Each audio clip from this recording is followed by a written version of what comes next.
What's going on, guys? My name is Wade with Tech Daily, and in this video, we are checking out the new Samsung Galaxy S23 Ultra. This is, of course, the best of the best, the top-of-the-line Samsung device with the most powerful features and specs. And this year, some of the upgrades include a brand new 200-megapixel camera and the latest Snapdragon 8 Gen 2 chipset. So I'm going to go over everything you need to know about the new S23 Ultra here, but first things first, let's go ahead and unbox it so I can show you what all does and does not come inside the package when you buy one. Like all Samsung S series devices this year, the new S23 Ultra ships in an ultra slim box that looks even smaller and more basic than ever. Slicing into the stickers and sliding off the lid, the first thing you see is the phone itself. Mine is in what Samsung calls the cream color, which is sort of a pearly white. And as far as what else is in the box, literally nothing. The remaining items are actually stuck in the lid, so don't forget to check there. And inside the cardboard packet, you get your SIM ejector tool, a small quick start guide, and a USB-C cable. And that's it. So here is the new S23 Ultra once again. And right off the bat, this phone certainly looks quite similar to last year's S22 Ultra, which I don't think is a bad thing at all. We have the same 6.8-inch display, that's the measurement corner to corner, with a center hole punch selfie camera at the top,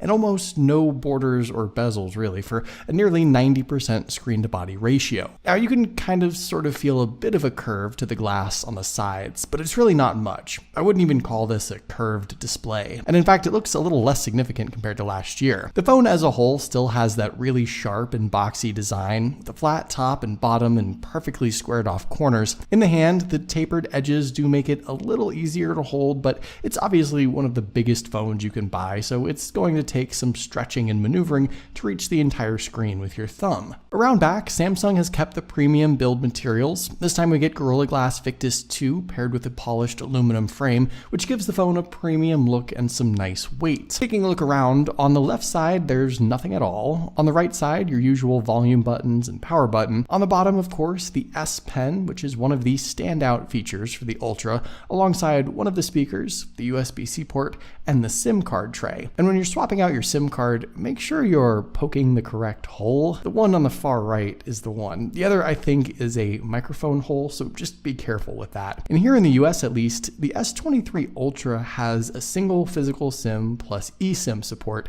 and no SD card support. The S23 Ultra once again has an in-display fingerprint sensor, and to my knowledge, it's the same ultrasonic sensor as last year. No real upgrades or improvements to the hardware, but still plenty fast and accurate. The 6.8-inch display on the S23 Ultra this year is the same basic spec as last year, though you may notice some slight improvements in max brightness and visibility when the screen is dim. We once again have a dynamic AMOLED 2X panel with a 3088 by 1440 resolution that crams in some 500 pixels per inch. And no matter the resolution, whether you opt for 1080 or the full 1440 QHD in settings, you'll always have a super smooth 120Hz refresh rate as well. Visually, this is one of the best smartphone displays money can buy. You literally sacrifice nothing. And in fact, the combination QHD resolution plus 120Hz is something that very few phones offer. With a screen size this big, having the full QHD resolution means it's about as sharp of a display as your eyes can even see. And I actually think the high refresh rate and improved internals, which I'll touch on in just a second, make this phone feel even snappier and more responsive than ever. Like I mentioned, you may also notice a slight improvement in brightness and better visibility when the screen is dim. The AMOLED panel itself is new this year, so certain situations might yield you some better visibility overall. And obviously, as a whole, this is one of the boldest, brightest, and most colorful looking screens you can get as well. If screen specs and display quality are what you value most,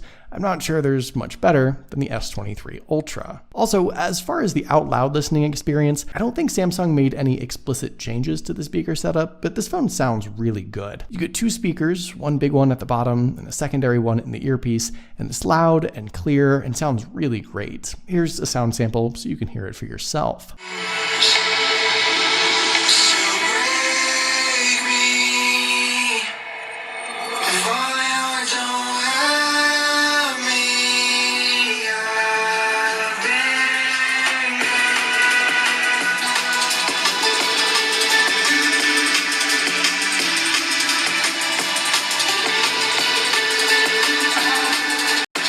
The biggest upgrade with the S23 Ultra this year really is with the internal specs. All S23 Ultras this year, both in the States and around the world, are powered by the new Qualcomm Snapdragon 8 Gen 2 chipset. Samsung has officially dropped their own Exynos processors for now. You also get the Adreno 740 GPU and 256, 512 gigs or 1 terabyte of storage with 8 or 12 gigs of RAM. Now here are the latest Geekbench scores utilizing the just updated Geekbench 6 app. These numbers might vary a little bit from when the phone first went on sale since Geekbench was just updated, but this is no doubt one of the most powerful devices on the market right now with the latest internals. The phone also ships with Android 13 and Samsung's One UI 5.1 update, and obviously out of the box, this is likely going to be the fastest and most powerful phone you can get for the money. Now I'm really going to put this phone to the test for my full review, but I and a lot of other people have noticed that this device just feels a lot snappier and more responsive than the usual new Samsung smartphone. I don't know what it is, but it really seems ultra responsive,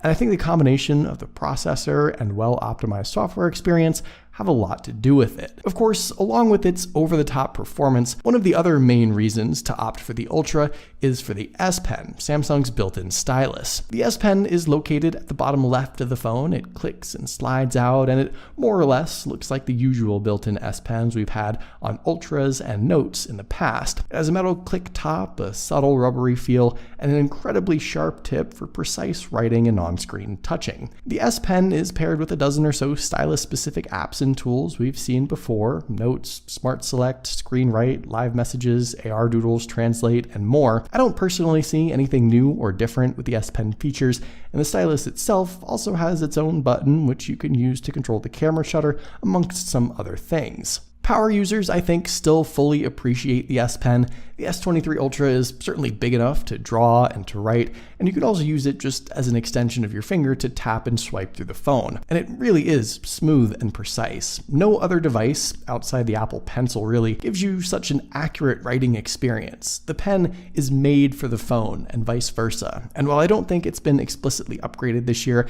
it's still a great feature to have. And all in all, it may not be the only reason to opt for the Ultra, but the S Pen support and all the features that go along with it are certainly a pretty big reason to consider it. As far as the battery and charging, the S23 Ultra is once again powered by a 5,000 milliamp battery. That's certainly a big size, though it is the same as last year. And while I suspect that we should see some minor improvements in longevity due to the upgraded processor and Android 13 optimization, I don't think we'll get any significant battery improvements, though I'll be sure to put that to the test in my full review. Also, when it comes to charging, like I mentioned at the start, the phone supports up to 45-watt fast charging, but you'll need a proper USB-C cable and wall plug to support that. You also have 15-watt wireless charging support and 4.5-watt reverse wireless charging, so plenty of power options to choose from. The last big upgrade that the S23 Ultra received this year is with the cameras, and I feel like that's what most of these phone manufacturers have been focusing on the past few years anyway. So around back now, the main camera lens is a ridiculous 200 megapixel f1.7 aperture shooter. That's paired with the same 10 megapixel periscope telephoto lens as last year with 10 times optical zoom, a separate 10 megapixel telephoto lens, and a 12 megapixel ultra-wide shooter with improved stabilization. Strangely enough, the selfie camera on the S23 Ultra